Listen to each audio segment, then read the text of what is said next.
Senhor,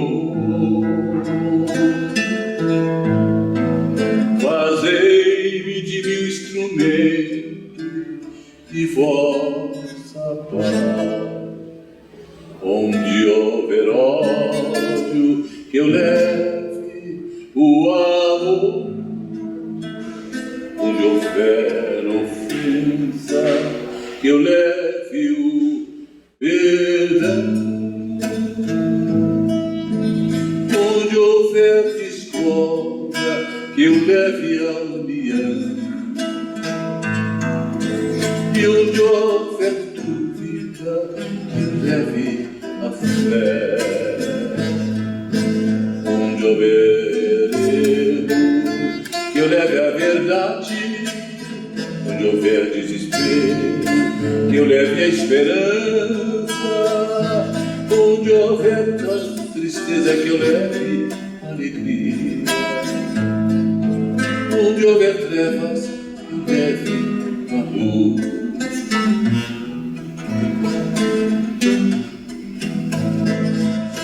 Oh, Mestre,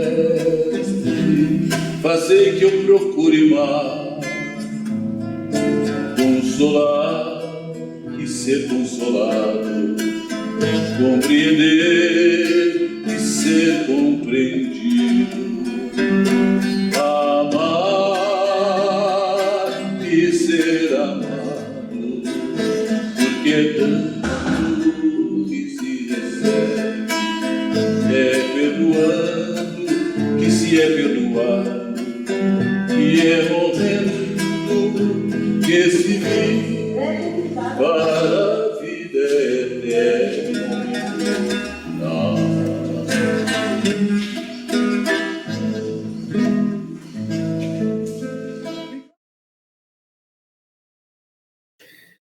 Olá a todos, amigos e amigas que vieram para esse momento tão especial da nossa semana, a palestra virtual do Centro Espírita André Luiz.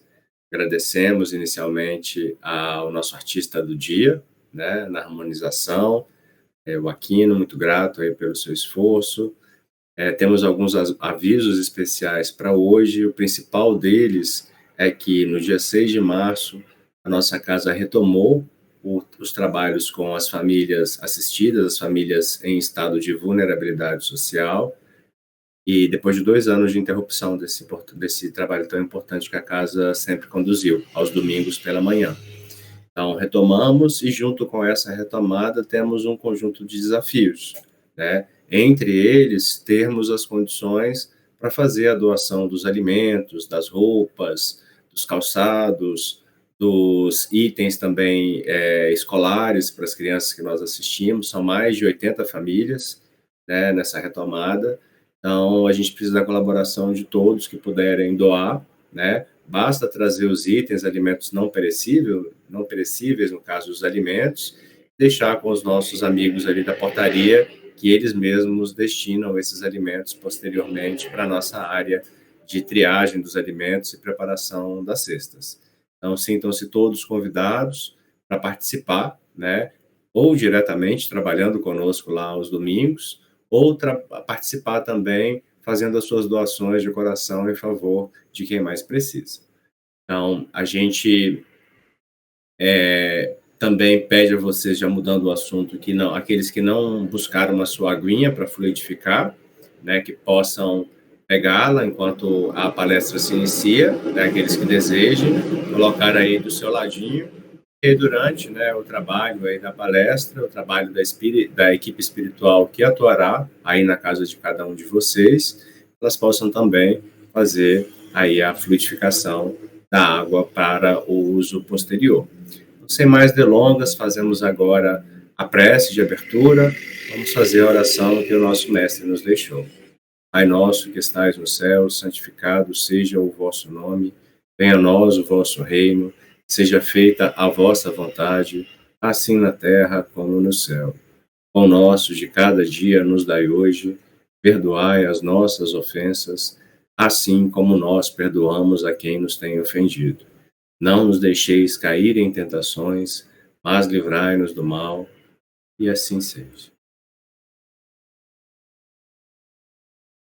Então, agora a gente passa a palavra, né, para o nosso palestrante do dia, já agradecendo de antemão o esforço, né, de preparação desse conteúdo. Quem vai falar para a gente hoje, né, quem vai trazer o conteúdo para nós hoje é o Ailton Carvalho, que é um amigo, né, de um outro centro, o Centro Espírita Casa do Caminho, que fica também aqui no Guará 2. O tema que o Ailton vai tratar hoje, né, vai trazer, né, com todo o conjunto de informações, esse momento de iluminação para nós todos. O tema da palestra é Bem-aventurados os mansos e pacíficos. Passo a palavra para você, Ailton. Que Jesus nos abençoe, que Jesus nos fortaleça sempre. Meu nome é Ailton, frequento aqui no Guará o Grupo Espírita Casa do Caminho. Agradeço a casa pela oportunidade bendita de divulgar o Evangelho de Jesus. E hoje nós estaremos conversando uma parte bem interessante, né, da bem-aventurança, quando Jesus nos fala sobre bem-aventurados mansos e pacíficos. E é interessante nós entendermos a história de Sócrates. Para quem não sabe, Sócrates, segundo Allan Kardec, ou os espíritos amigos, né, através de Allan Kardec, ele foi um grande precursor do cristianismo.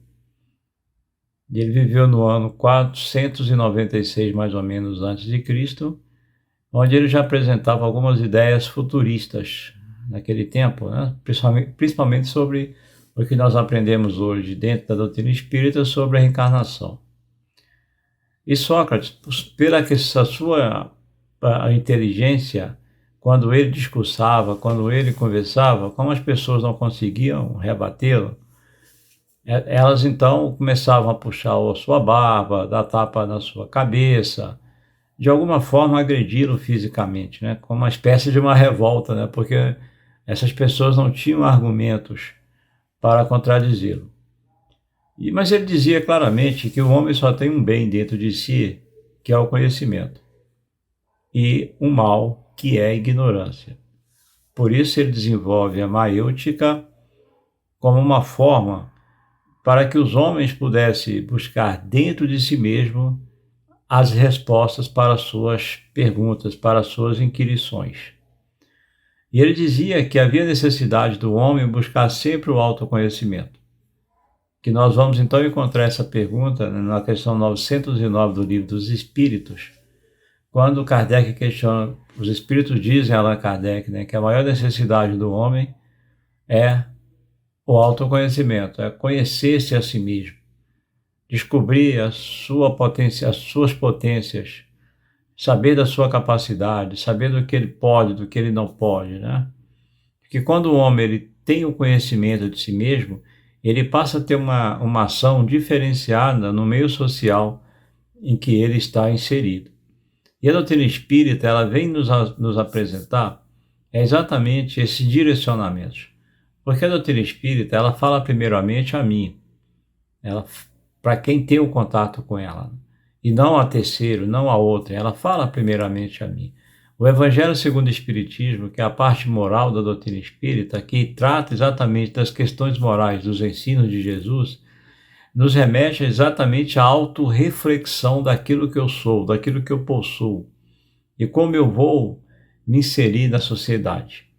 Então, quando a gente faz um estudo profundo da doutrina espírita, a gente vai ter uma compreensão muito ampla do que eu estou fazendo aqui, o que eu devo fazer e por que eu estou aqui, né? Por que eu faço parte dessa família, por que eu faço parte dessa sociedade, por que eu tenho esse trabalho, por que eu ajo assim, por que eu tenho esse tipo de comportamento.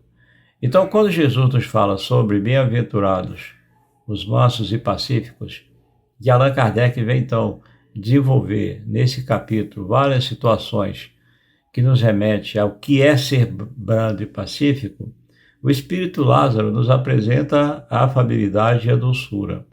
E ele então começa a dizer assim: a benevolência para com os seus semelhantes. Fruto do amor ao próximo, produz a afabilidade e a doçura, que são a sua manifestação. Por que amor ao próximo? Porque Jesus, quando ele veio ao mundo, né, ele disse que não tinha vindo destruir a lei de Moisés. Moisés apresentou ao povo naquela época um Deus irado, perverso, um Deus que não perdoa, um Deus vingativo. E Jesus, então, desconstrói esse conceito, nos trazendo a ideia de um Deus Pai, nos mostrando um Deus amor, um Deus perfeito, um Deus justo, misericordioso, um Deus, sim, que nos perdoa, nos dando outras oportunidades, né, de renascimento, para que a gente possa estar quitando os nossos débitos, porque nós somos espíritos endividados. Então Jesus apresenta, ele pega as leis de Moisés e sintetiza em duas, quando ele diz amar a Deus sobre todas as coisas e amar o próximo como a si mesmo. Então ele coloca a lei de amor acima de qualquer coisa. E nós temos uma dificuldade imensa em entender esse amor que Jesus nos ensinou. Tanto é que a nossa relação hoje, dentro de um contexto amoroso, é sempre o amor eros, né? Aquele amor carnal.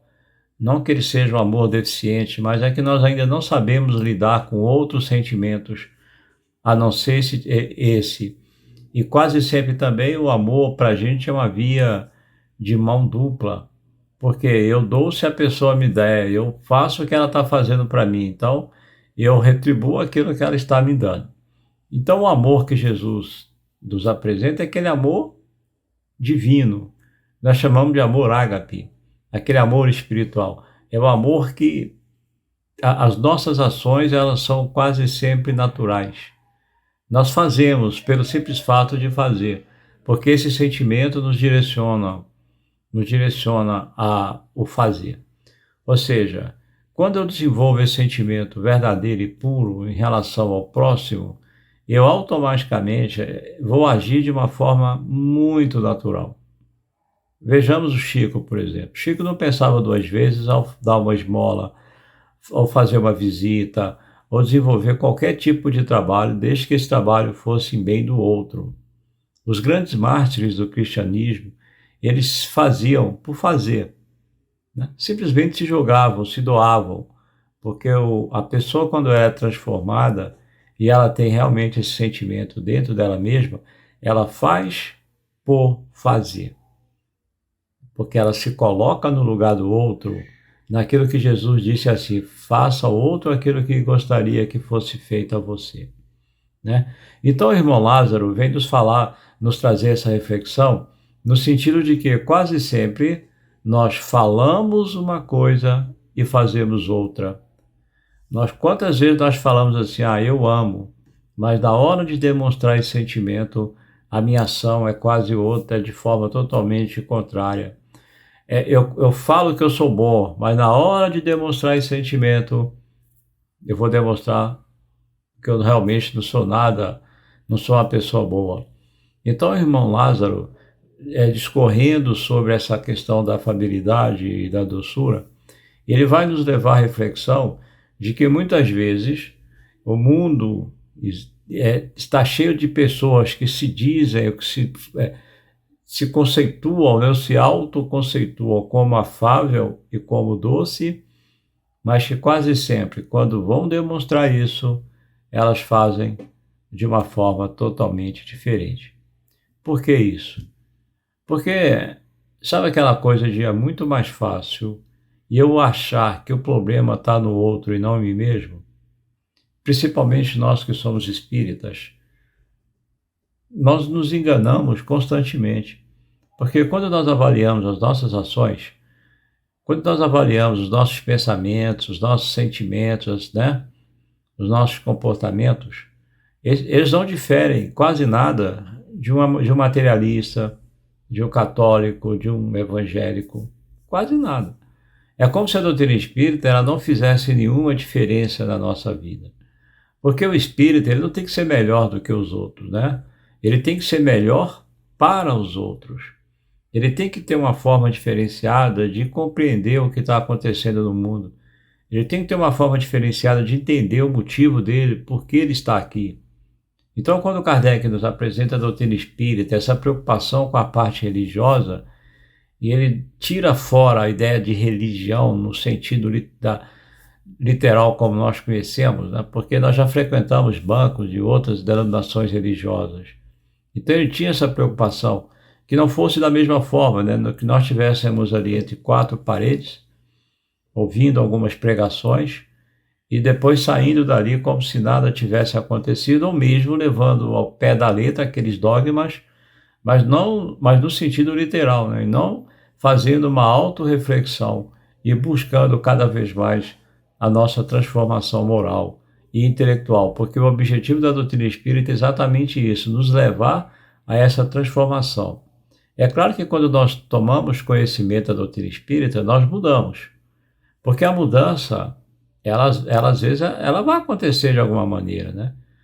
Por exemplo, de repente eu era uma pessoa egoísta, eu não acreditava na caridade. Então, quando eu começo a estudar a doutrina espírita, eu fico menos egoísta, começo a distribuir cestas básicas, né, tendo uma preocupação com o meu próximo. Eu começo a dedicar um tempo maior para o auxílio àquele irmão mais necessitado, passo a frequentar assiduamente as reuniões públicas, tomar o passe, fazer os estudos sistematizados. Então, eu mudo, realmente. Se de repente eu fazia uso de algum entorpecente, eu diminuo ou não faço, deixo de fazer o uso. Então, há uma mudança. Mas a transformação ela é muito maior. Por isso é que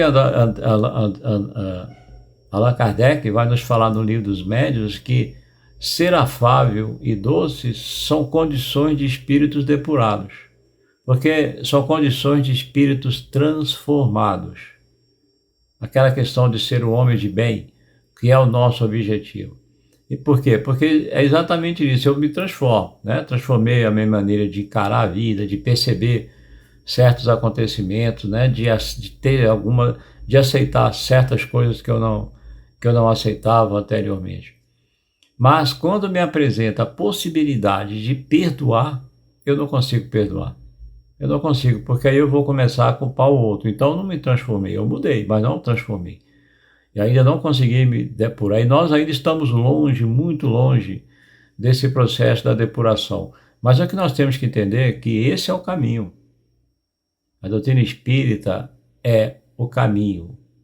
Porque Jesus, através dos teus mensageiros de luz, nos apresenta as suas leis de uma forma muito clara, muito objetiva, de fácil entendimento. Tanto é que Allan Kardec vai nos dizer que não precisa ter uma inteligência sobrenatural ou fenomenal, não, aquela inteligência ampla para entender o que tem na doutrina espírita. O que nós precisamos é simplesmente a simplicidade do coração, é o querer fazer, né? Porque tudo perpassa pela nossa vontade e pelos nossos pensamentos. E a doutrina espírita, nós sabemos, ela nos apresenta sempre situações, nos explicando casos, né? Por que nós não nos tornamos esse espírito afável e doce? Porque quase sempre eu sou afável e doce com quem é afável e doce comigo. Lembra a questão do sentimento, né, de mão dupla? Então, se a pessoa é afável comigo, eu sou afável com ela e doce. Mas se ela vai agir o contrário comigo, claro que quase sempre eu vou também pagar na mesma moeda, né? Porque nós somos espíritos ainda egoístas, né? No Evangelho a gente vai ver, vai entender que os espíritos comparam a Terra a uma prisão ou a um hospital, porque nós que estamos aqui ou somos delinquentes ou somos ainda espíritos doentes, ou do corpo ou da alma. Por isso é que nós estamos aqui, por isso é que nós estamos passando tudo o que nós passamos. É como nós sabemos que fomos enviados aqui como cordeiros, né? Para agir no meio dos lobos, mas quase sempre nós agimos como lobo. E temos sempre aquela desculpa que nós chamamos de complexo de Gabriela. A dificuldade que nós temos da transformação é por isso. Eu nasci assim, eu estou crescendo assim e vou viver assim. Nós chamamos de complexo de Gabriela. Eu não busco esse autoconhecimento, eu não busco fazer uma avaliação profunda do que eu tenho dentro de mim. Até porque fica muito mais fácil nós buscarmos apontar o dedo para o outro, né? Ou seja, quando eu estou nervoso, é porque o outro me deixou nervoso. Quando eu estou impaciente, porque o outro me deixou impaciente. Quando eu estou chateado, porque o outro me deixou chateado. Não. Você é impaciente porque o sentimento da impaciência graça dentro de você. É nervoso, é porque você tem o sentimento, né? E possui esse sentimento. E por aí vai. Então não é culpar o outro. É sempre olhar para dentro de si mesmo. Então, quando eu olho para dentro de mim, que eu procuro entender os meus reais e verdadeiros sentimentos, o que eu tenho que fazer? Buscar mecanismos para transformá-los. E quase sempre também nós fazemos o contrário. Aquilo que Joana de Ângeles nos fala sobre fuga da nossa consciência. Então ela apresenta 5, e tem um que é bem interessante, que talvez caiba perfeitamente nisso que a gente está falando aqui, que é a compensação, né? Porque quando eu identifico em mim um determinado comportamento desequilibrado ou deficiente, ao invés de eu corrigir esse comportamento, eu desenvolvo outro para supri-lo. Ou seja, e aquele comportamento que eu desenvolvi, eu vou trabalhando em cima dele, porque eu percebo claramente que o que eu tinha, né, que era o comportamento desequilibrado, ele vai ser suprimido, vai estar ali, abafado, ele não vai estar corrigido, né? Então eu vou compensando um com o outro, porque eu não quero encarar a realidade de que eu estou errado. Por isso a dificuldade de nós nos modificarmos, de nós agirmos de uma outra maneira. Vocês querem ver a forma de nós fazermos uma autorreflexão daquilo que eu sou e quando eu desenvolvo a fuga através da compensação? É uma história de um jornaleiro. Ele, todo dia de manhã, ele passava de um jornaleiro, não, perdão, de um jornalista, né? Ele era um jornalista. Ele passava no jornaleiro todo dia de manhã para pegar o jornal. Ele pegava e ia embora. Um certo dia ele estava acompanhado de um amigo. E ele chegou cedo no jornaleiro e disse assim: "Bom dia, jornaleiro." O jornaleiro não disse nada, simplesmente abaixou, pegou o jornal e atirou na direção do jornalista. Aí o amigo disse assim: "Mas vem cá, ele age sempre assim com você?" E o jornalista disse: sempre agindo assim comigo." E o amigo falou assim: "Mas você não revida?" Aí ele respondeu: "Não, eu não revido porque eu não quero que ele determine a forma como eu devo viver. Porque se eu for agir da mesma forma que ele está agindo, é como se ele estivesse determinando as minhas emoções, né? As minhas atitudes, os meus comportamentos. Não, é eu que tenho que determinar. Então eu não quero pagar na mesma moeda. Eu não vou retribuir a ele o mal que ele está me fazendo. Eu vou pagar o mal de uma outra forma, né?" Tanto é que ele pegou o jornal, agradeceu e foi embora, sem dizer uma palavra áspera, sem ser agressivo, sem nada. Então o outro não pode determinar, mas o outro vai me fazer perceber o que eu trago dentro de mim. O que eu trago dentro de mim. É que esse irmão fala, o Lázaro, né? Diz assim, a classe de pessoas benignas, né? Mas que são boas no exterior, mas que tiranos domésticos fazem sofrer sua família e seus subordinados com o peso de seu orgulho e de seu despotismo, como a quererem desforrar-se do constrangimento que sofreram quando fora de casa. Ou seja, ele está nos levando à reflexão que muitas vezes eu vou reproduzindo um sentimento dentro do lar que me fizeram fora, né? Então é como se o outro, fora do meu ambiente doméstico, direcionasse o meu comportamento dentro do ambiente doméstico. Então, quem age dessa maneira ou de qualquer outra forma, idêntica a outra pessoa, tendo o mesmo comportamento da outra pessoa, comportamento agressivo, não tem que culpar a outra pessoa. Tem que culpar a si mesmo, olhar para dentro de si mesmo, perceber que aquele sentimento faz parte, que não tem como eu compensá-lo, que eu não devo substituí-lo por outro sentimento desequilibrado, mas que eu devo trabalhar para suprimi-lo dentro de mim, transformando-o em um sentimento diferenciado, em um sentimento bom. Essa foi a mensagem que Jesus nos apresentou. Quando a gente vê, escuta, entende a história de Jesus toda, o que nós vamos perceber? Que Jesus, olha só, ele conviveu com os apóstolos, ele foi traído, né? Depois ele sofreu todo tipo de agressão que um ser humano aguenta aqui no mundo. Ele foi abandonado, né? Pelo seu mais dileto apóstolo. Quantas pessoas foram curadas por Jesus e ninguém estava lá para ajudá-lo a carregar aquela cruz tão pesada?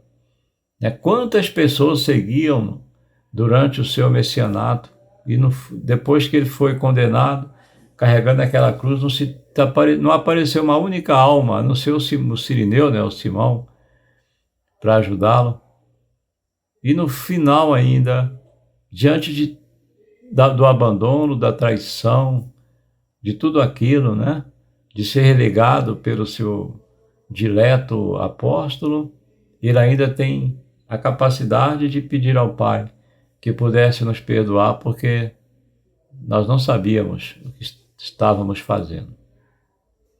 Nos dando a lição mais bonita do que deve ser, o que é um ser afável e o que é uma pessoa, um ser doce.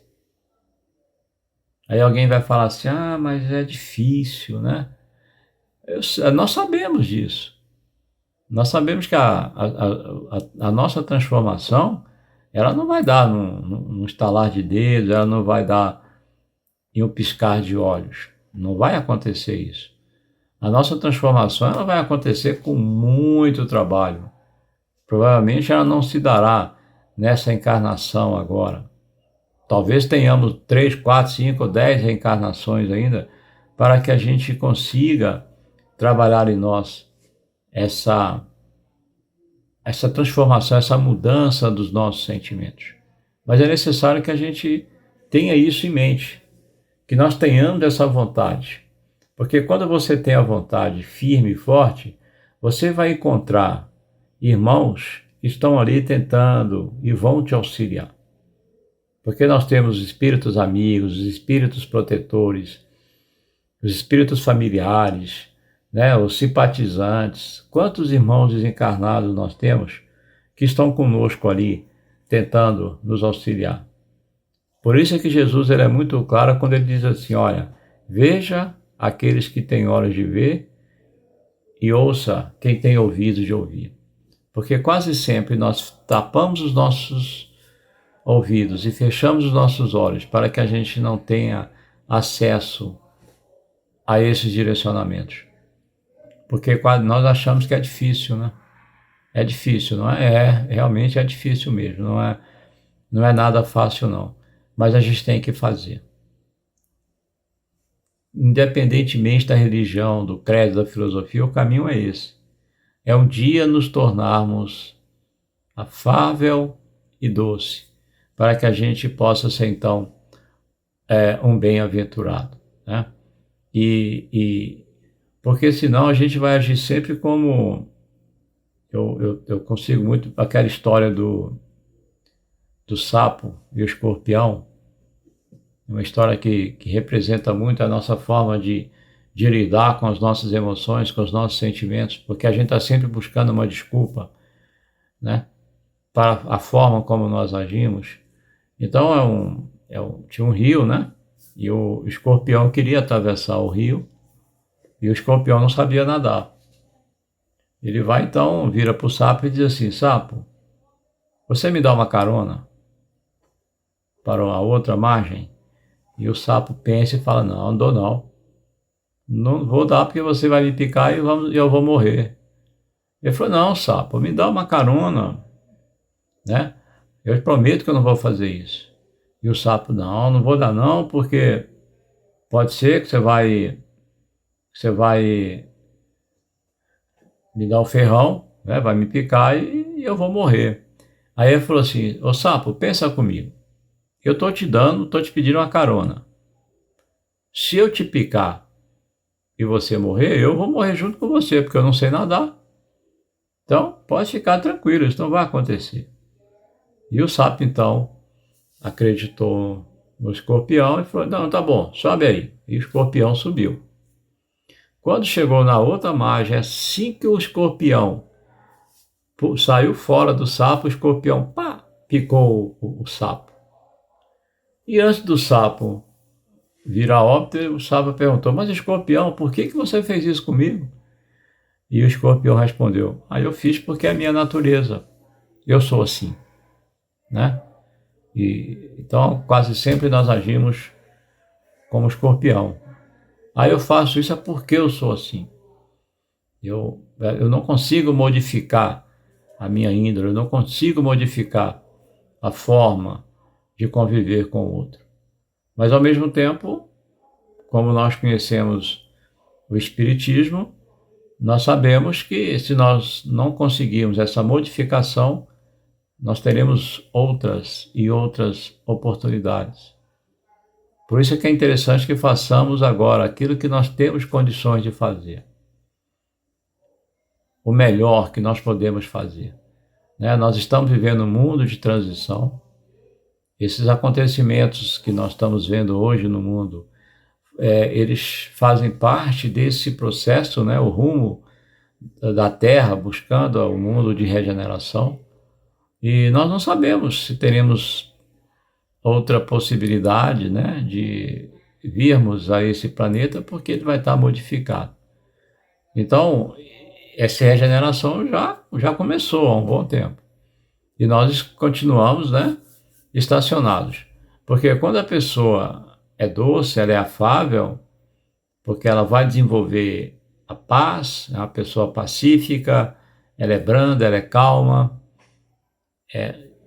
Isso, o que está acontecendo no leste europeu, não aconteceria, né? Essa guerra injustificável, porque toda guerra aos nossos olhos, aos nossos sentimentos, é injustificável. Não tem uma justificativa plausível, clara e aceitável para um humano, um irmão, tirar a vida do outro. Isso não há justificativa nenhuma.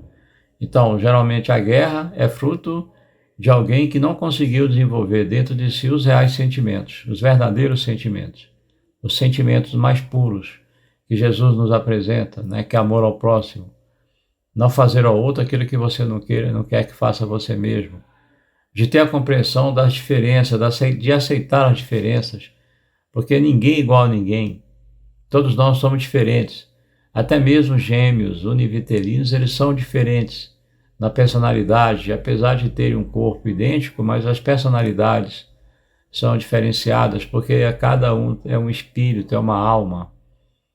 Ou seja, então essa coisa, essas dissensões, essas agressões, essas violências que nós vemos hoje no mundo, né? O irmão tirando a vida do outro irmão, a ideia do feminicídio que está acontecendo aí, a forma bruta mesmo, de uma maneira tão estúpida como nós estamos assistindo, né? Um homem tirar a vida de uma mulher pela questão de posição de poder, achar que a mulher lhe pertence, é dele. Então, essas violências, essas guerras, né? Essas agressões, esses sentimentos em desequilíbrios aí que nós estamos vivenciando na atualidade, tudo isso nós sabemos que tem a ver com esse processo de transformação do mundo para o mundo de regeneração. Mas, ao mesmo tempo, nós entendemos que quem age daquela forma realmente não conseguiu entender a mensagem de Jesus. Não conseguiu compreender o que Jesus disse. Não conseguiu aceitar as diferenças, né? conforme nós devemos viver na atualidade, que é uma parte do nosso processo educacional, que é uma parte que faz parte do nosso processo transformador. Então, o ser afável, o ser doce, é isso que Lázaro nos apresenta, né? Que são os sentimentos depurados, são os sentimentos legítimos, são os verdadeiros sentimentos, são aqueles sentimentos que Jesus nos apresentou há mais de 2000 anos, quando ele veio a esse mundo nos ensinar o caminho da felicidade eterna. Estamos longe ainda, né, de alcançarmos essa santidade, né, que são os espíritos puros, mas nós não temos outro caminho. O caminho é esse. Não tem como, independentemente de sermos espíritas, de sermos católicos, evangélicos, mas todos nós um dia, né, seguiremos pelo caminho do amor, da justiça e da caridade. E quando nós conseguirmos quando nós agirmos dessa forma, né, com os verdadeiros sentimentos, sentimentos puros, sentimentos equilibrados, verdadeiros sentimentos, né, nos tornando aquele homem de bem, aquele espírito, entre aspas, espírito puro, né, que é o objetivo de todos nós, automaticamente nós teremos um mundo transformado. Na questão 909 do Livro dos Espíritos, os Espíritos respondem a Allan Kardec, né, que esse mundo ele será um mundo de bem, um mundo totalmente transformado, né, quando os espíritos que aqui vierem habitar forem espíritos transformados, espíritos que irão trazer para cá os verdadeiros e os reais sentimentos puros, aqueles sentimentos que Jesus nos ensinou. Obrigado a todos, né, pela atenção, e que Jesus possa nos abençoar, que Ele possa nos intuir e permanecer cada vez mais em nossos corações, auxiliando-nos a transformar os nossos sentimentos. Que Jesus nos abençoe.